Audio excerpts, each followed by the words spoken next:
ইচ্ছামতী নদীর তীরে একটি ছোট্ট গ্রাম বীরচন্দ্রপুর। সেই গ্রামটি ছিল অত্যন্ত সৌন্দর্য। গ্রামের সৌন্দর্য নদীটা যেন আরো দ্বিগুণ করেছে। সেই গ্রামের মাঝখান দিয়ে চলে গেছে রাস্তা। গ্রামের মাঝখানের রাস্তা ধরে গেলে সামনেই পড়বে প্রধানের এক বিরাট বড় বাড়ি। সেই গ্রামের প্রধানের নাম ছিল রাজহংস সিংহ। তিনি খুব ভালো মানুষ ছিলেন। তার একখানা পুত্র সন্তান ছিল, তার নাম বীরচন্দ্র সিংহ। প্রধান ভালো মানুষ হলেও তার ছেলে ছিল খুব বদ। সে ছিল একজন নেশাগ্রস্ত মানুষ এবং তার ব্যবহার ছিল ভীষণ খারাপ।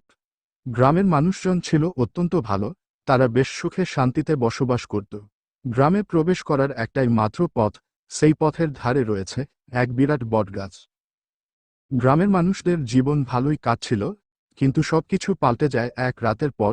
সেই রাতের পর যেন গ্রামের মানুষদেরকে এক অজানা ভয় গ্রাস করে। গ্রামের মানুষদের সব এক জায়গায় জড়ো হতে দেখে প্রধান বাড়ি থেকে বেরিয়ে আসেন এবং আলোচনা জায়গায় দিকে যায়। প্রধান আলোচনা জায়গায় পৌঁছায় এবং তাদেরকে জিজ্ঞাসা করে, কালকে রাত্রে কি হয়েছিল তোমাদের মধ্যে একজন আমাকে বলো। প্রধান, আমি আপনাকে বলছি।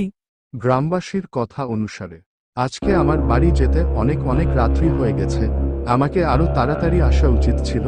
উই তো সামনে বড় বটগাছটা দেখতে পেয়েছি, উইটা পেরোলেই আমাদের গ্রাম। লোকটি বড় বট গাছটার কাছে আসতে হঠাৎ লোকটি একটি আওয়াজ শুনতে পেল।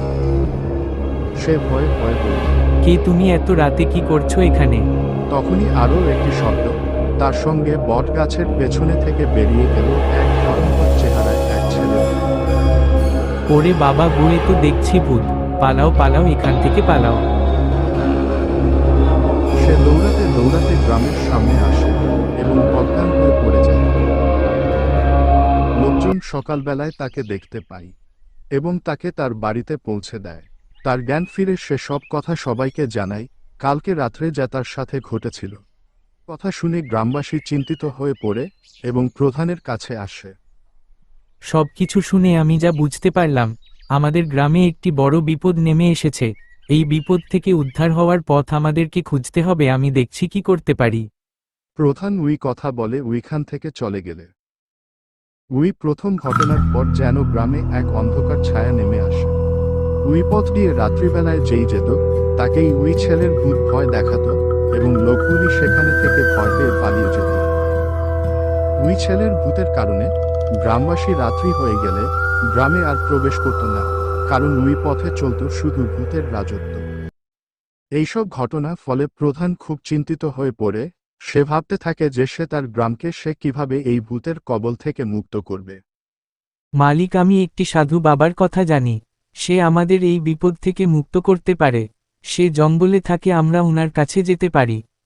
তারা সাধু বাবার কাছে যাওয়ার সিদ্ধান্ত নেয় এবং তারা জঙ্গলের পথ ধরে চলতে থাকে। অবশেষে তারা সাধু বাবাকে দেখতে পায়।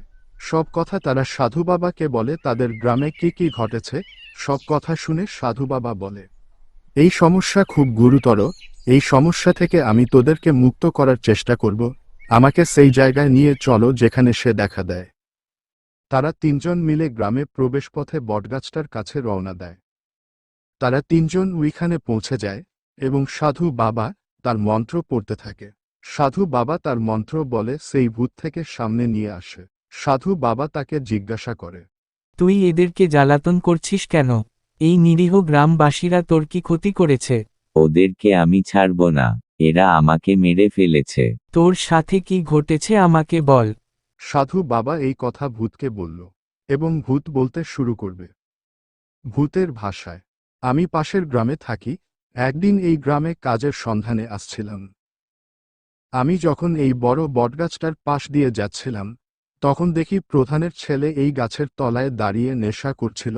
আমি এই রাস্তা ধরে চলে যাচ্ছিলাম, তখন প্রধানের ছেলে আমার দিকে আসে এবং সে আমাকে কিছু না বলে আমার দিকে লক্ষ্য করে ছুরি চালাতে থাকে এবং সেই মুহূর্তে আমার প্রাণ ত্যাগ হয়। সে আমাকে বড় বটগাছটার নিচে পুঁতে রেখে এখান থেকে চলে যায়। আমার কোন দোষ ছিল না, তাও সে আমাকে মেরে ফেলে, আমি তার থেকে প্রতিশোধ নিতে চাই। আমি তোকে কথা দিচ্ছি, তার উপযুক্ত শাস্তি হবে।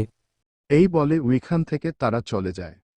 কথামতো প্রধানের ছেলের শাস্তি হল, পুলিশ তাকে ধরে নিয়ে গেল এবং তার জেল হল। এর ফলে ছেলেটির আত্মা মুক্তি পেল।